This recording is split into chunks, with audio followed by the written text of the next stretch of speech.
How are you doing riding that 3-game winning streak? A little better. Obviously, we've been playing a lot better. The guys are, competing hard. They've been doing that all year, but I think just things are falling into place a little bit.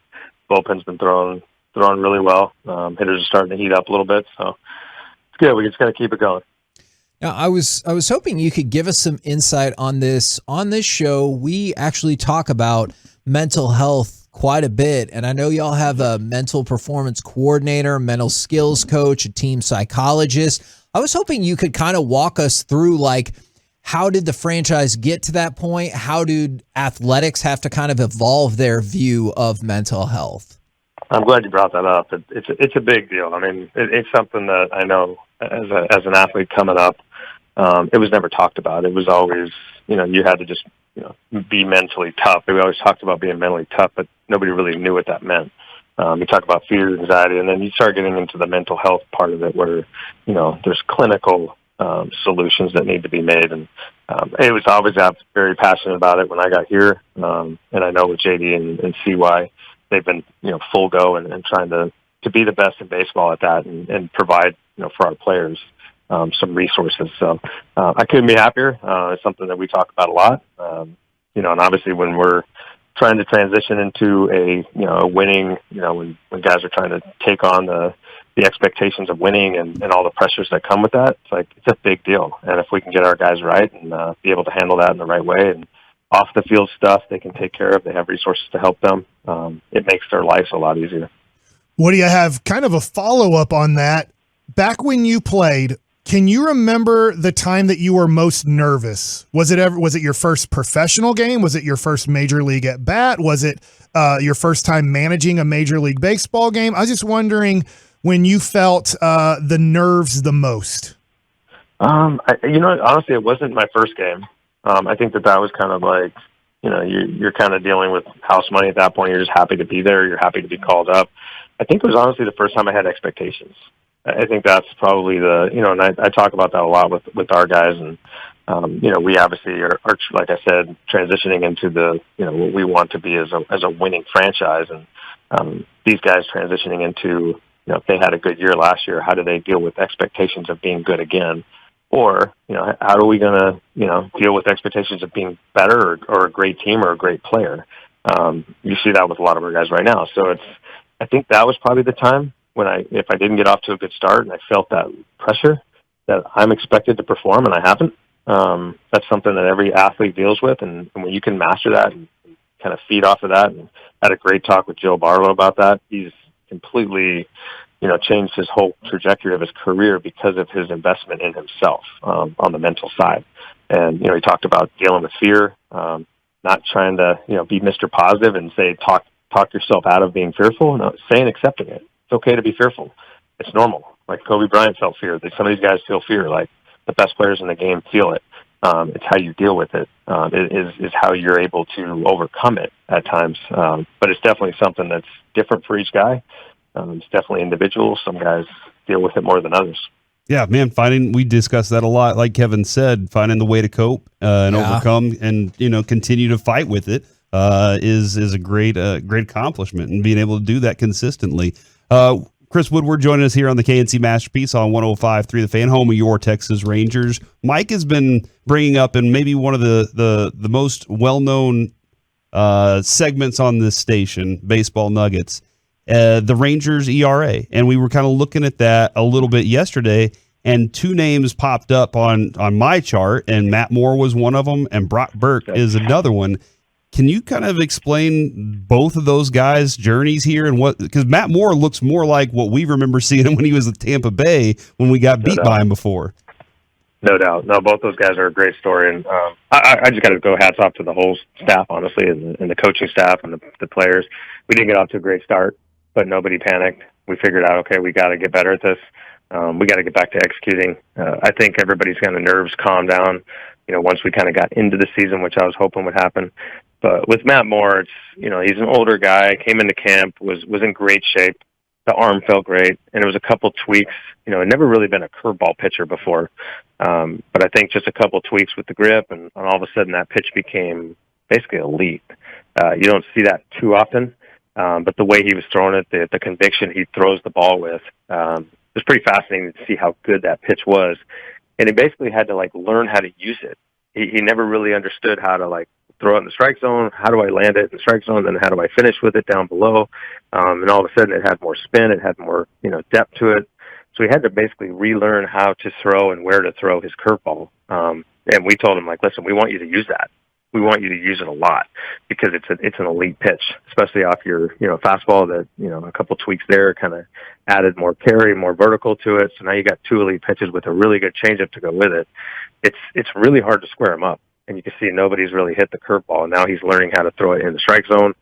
The intent on every pitch is the best I've seen. I mean, it's a unique pitch right now, and just I can't say enough about the guy. He's been tremendous in our clubhouse, in that bullpen, just calming those guys down there. A ton of experience. It's been a pleasure to watch. Just super excited he's on our team. But Brock Burke, he admittedly said, he felt like a little bit of the forgotten one. He's been hurt for a couple of years. 19, he came on the scene, for me and, blew the doors off some guys. But then we didn't see him for a couple of years because he was hurt. So, he's, been in Arizona rehabbing, on the backfields, just, with a chip on his shoulder to say, hey, I will be back. I'm going to show people that I'm still good. Came into camp with a little bit of an edge to him, and it's been awesome to watch. It's 94, 95, upper 90s, with an elite fastball, elite extension, and he's still the same kid that has like no heartbeat out there. I feel like he has zero pulse when he's pitching. He just challenges anybody. He doesn't care who's standing in the batter's box. He just goes right after him. But two guys that are, obviously great stories for us. Woody, speaking of Brock Burke, he came up with you guys after the trade as a starter. Is there a look at him to say, boy, he's pitching so great, maybe we look at him as a starter again, or is he going to pretty much just be a bullpen guy now? I don't know. Listen, we haven't ruled out the long term. I think that's what we see him probably as long term. As long as he just gets, continues to compile some innings. And, we used him for 3 ups yesterday, the first time. Every other time it had been 2. We're still kind of looking after him, but kind of at the same time letting him go now to say, hey, like, can you pitch back to back if we need it? Him and Matt have been throwing so well that they've kind of leapfrogged some guys as far as like leverage goes. I want to use these guys in big spots. They are our best pitchers right now. So I think he's earning his spot. I don't know if it turns into a starting role this year, but we haven't ruled it out. Obviously, long term, and this guy's always been a starter. But I think the way he's throwing the ball right now is kind of his sweet spot. It's 2 innings, 1 time through the lineup. They have no chance to really adjust to him. Maybe they've seen him once before, but it's really hard if you don't face him twice. You're going to have to go up there and know, okay, this guy's got a lead extension. You can say that all you want, but the ball's getting on you. It's, 94, 95, the ball's blown by you. It's like, oh boy, okay, maybe I face him again, maybe I don't. But if you don't, that gives him the advantage. Is life any easier this year for pitchers, or maybe conversely more difficult for hitters with thoughts of the ball feeling a little dead so far this year? I don't think it hurts the pitcher's confidence, especially in our park. I think, they have confidence. You just kind of, rip it in there, knowing that, a guy might square it up and still might not get a hit. So I think it definitely is helping our pitchers. Our hitters have, had to make the adjustment. They haven't complained one bit. I hear it a little bit, at our park. They've hit some balls really hard, really far. They've been outs, but we got such a good group. They're not making excuses. They're going to continue to have good at bats and continue to grind. If anything, kind of lower the launch angle a little bit, shooting for the gaps instead of trying to go to the big part of the field, high in the air.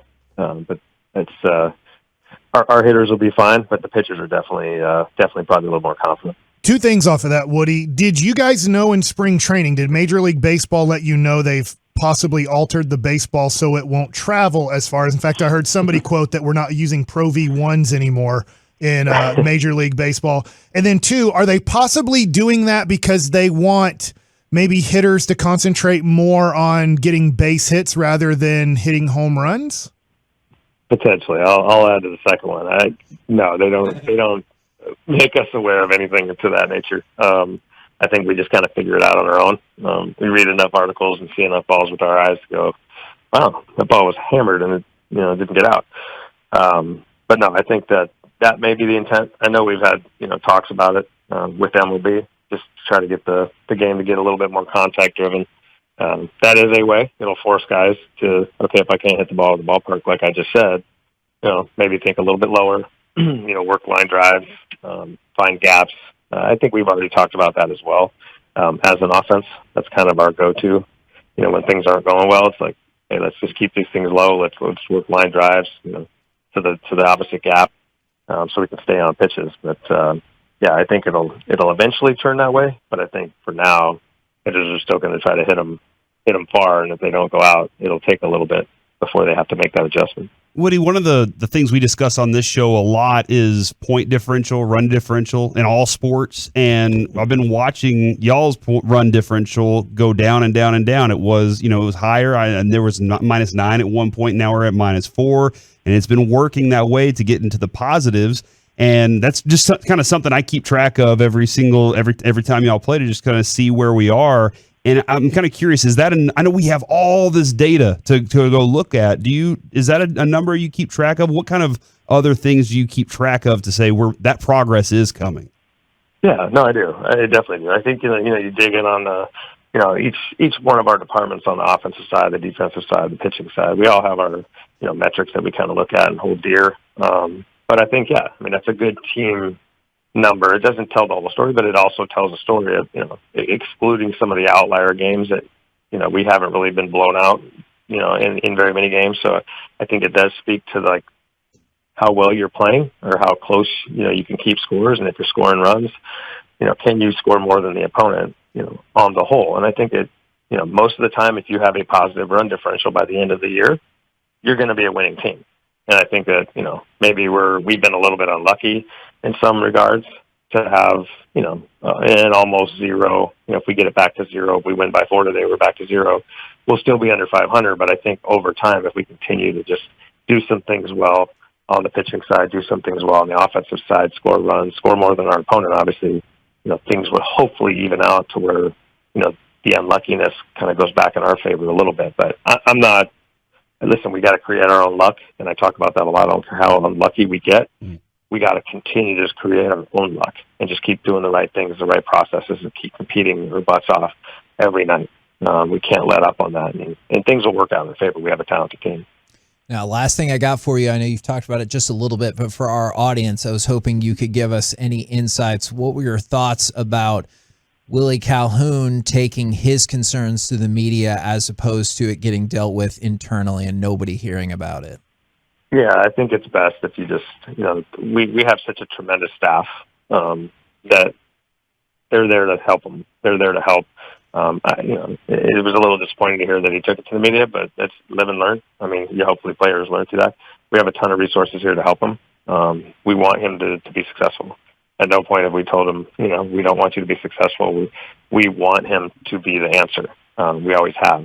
So hopefully he'll reach out and kind of learn from that and not take it to the media, and just kind of go internally and say, hey, I want to sit down with our hitting guys and hash this out and figure out where the disconnect, with the understanding is, and, move forward, because I think that that's where he'll, survive, and he'll be best. That's the only way he can kind of get back to performing and getting back with us. But yeah, it was a little disappointing, but listen, he's got to learn from that.